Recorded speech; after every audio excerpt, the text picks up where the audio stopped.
नमस्कार। चलिए आज एक ऐसी कहानी को समझते हैं जो हमें सिखाती है कि कैसे जिंदगी के सबसे बड़े दर्द हमारे सबसे अच्छे टीचर बन सकते हैं और कैसे अपनी सोच को बदलकर अपनी पूरी हकीकत को बदला जा सकता है। तो शुरुआत होती है इस बहुत ही दमदार लाइन से। ये एक ऐसे सफर के बारे में बताती है जिसकी शुरुआत किसी ज्ञान से नहीं बल्कि बहुत गहरी निराशा से हुई थी। ये कहानी है आरव की, एक 32 साल का नौजवान जिसकी जिंदगी से भरी दुनिया में अचानक एक भयानक मोड़ आया और सब कुछ रुक गया। सोचिए, एक भयानक सड़क हादसा हुआ और उसने आरव को लकवाग्रस्त कर दिया। जहां सुबह की दौड़ थी वहां व्हीलचेयर आ गई, जहां दोस्तों की हंसी थी वहां निराशा ने जगह ले ली और एक नई कंपनी के सपनों की जगह दिमाग में सिर्फ एक ही सवाल रह गया। यही सवाल, मैं ही क्यों, उसके दिमाग में हर पल गूंजता रहता था। और पता है, धीरे धीरे उसके विचारों से जो कष्ट हो रहा था वो उसके शारीरिक दर्द से भी कहीं ज्यादा बड़ा हो गया था। लेकिन फिर जिंदगी में एक मोड़ आया, एक ऐसी मुलाकात हुई जिसने सब कुछ बदलने की शुरुआत की। ये मुलाकात हुई रमेश चाचा से, एक बुजुर्ग आदमी जो खुद कैंसर के आखिरी स्टेज पर थे। अपनी इतनी बड़ी बीमारी के बावजूद रमेश चाचा की बातों में एक ऐसी गर्मी, एक ऐसा मजाक था कि आरव की निराशा की दीवार टूटने लगी। और उन्होंने आरव को एक ऐसा सबक सिखाया जिसने उसकी पूरी जिंदगी बदल दी, दर्द और कष्ट के बीच का फर्क।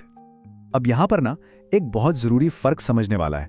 देखिए, दर्द यानी पेन वो तो एक फिजिकल या इमोशनल एहसास है, ये जिंदगी का हिस्सा है, इसे हम टाल नहीं सकते। लेकिन सफरिंग यानी कष्ट, वो उस दर्द के बारे में हमारी अपनी बनाई हुई कहानी है, हमारी सोच है। और यही वो एक सोच थी जिसने आरव को एक चॉइस दी, एक रास्ता दिया कि वो अपने टूटे हुए शरीर के बावजूद अपनी जिंदगी की लगाम फिर से अपने हाथों में ले सकता है। तो इस नए नजरिए के साथ आरव का जो असली बदलाव था ना, वो एक पार्क में हुई एक मुलाकात के बाद हकीकत में बदलना शुरू हुआ। वहां उसकी मुलाकात एक छोटी सी बच्ची से हुई जो अपनी बीमार मां के लिए फूल बेच रही थी। लेकिन हैरान करने वाली बात यह थी कि वो खुश थी कि उसे अपनी मां की देखभाल करने का मौका मिल रहा है। ये आरव के लिए एक झटके जैसा था। वो उन चीजों पर दुखी था जो उसने खो दी थीं, जबकि वो लड़की उन चीजों के लिए शुक्रगुजार थी जो उसके पास थीं। और इसी घटना ने उसे एक बहुत ही आसान सी आदत अपनाने के लिए प्रेरित किया। उसने एक नोटबुक ली और बस हर दिन उन छोटी छोटी चीजों को लिखना शुरू कर दिया जिनके लिए वो आभारी था। इससे हुआ ये कि उसका ध्यान दर्द से हटकर छोटी छोटी जीतों पर, आशीर्वादों पर जाने लगा। देखिए, कृतज्ञता ने उसके दर्द को जादू से खत्म नहीं कर दिया, नहीं, लेकिन इसने जिंदगी को फिर से जीने लायक बना दिया। आरव को यह समझ आया कि आभार यानी ग्रैटिट्यूड सिर्फ एक सोच नहीं है, ये तो दिमाग के लिए एक दवा की तरह है। और इसी सबक को दूसरों तक पहुंचाने के लिए उसने अपनी फाउंडेशन आशा के रंग की शुरुआत की। लेकिन कहानी यहां खत्म नहीं हुई। जिंदगी ने उसके सामने एक और इम्तिहान रखा, एक ऐसा इम्तिहान जो उसे वापस उसी अंधेरे में धकेल सकता था जहां से वो निकला था। हादसे के करीब 2 साल हो चुके थे। वो धीरे धीरे ठीक भी हो रहा था कि तभी उसकी रीढ़ की हड्डी में एक नई प्रॉब्लम आ गई और डॉक्टरों ने जो कहा उसने उसे हिलाकर रख दिया कि उससे फिर से लकवा हो सकता है। और बस वो सारा पुराना डर, वो निराशा, सब कुछ वापस लौट आया। लेकिन इस बार आरव ने एक फैसला किया। उसने तय किया कि वो कष्ट के उस पुराने जाल में नहीं फंसेगा, वो अपनी सोच पर काम करेगा। उसे रमेश चाचा की वो बात याद आ गई और उसने एक अनुशासन के साथ प्रैक्टिस शुरू की। वो रोज मेडिटेशन करता, विजुअलाइज करता, मतलब कल्पना करता कि वो चल रहा है, हंस रहा है, खेल रहा है, क्योंकि अब वो ये जान चुका था कि उसकी सोच ही वो एक चीज है जिस पर उसका पूरा कंट्रोल है। और इसका नतीजा हैरान करने वाला था।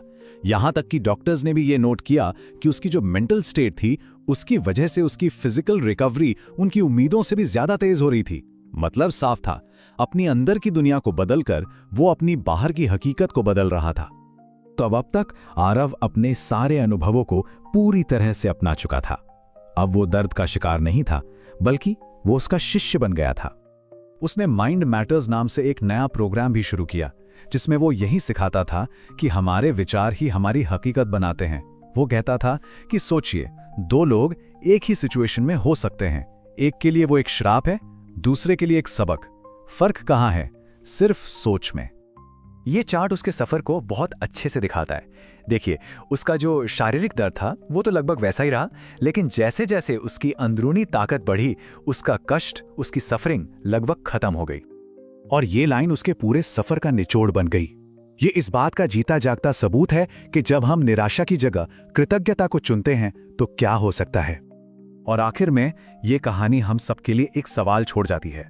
आरफ का अनुभव हम सबसे ये पूछता है कि हमारी जिंदगी के जो संघर्ष हैं वो असल में हमें क्या सिखाने की कोशिश कर रहे हैं।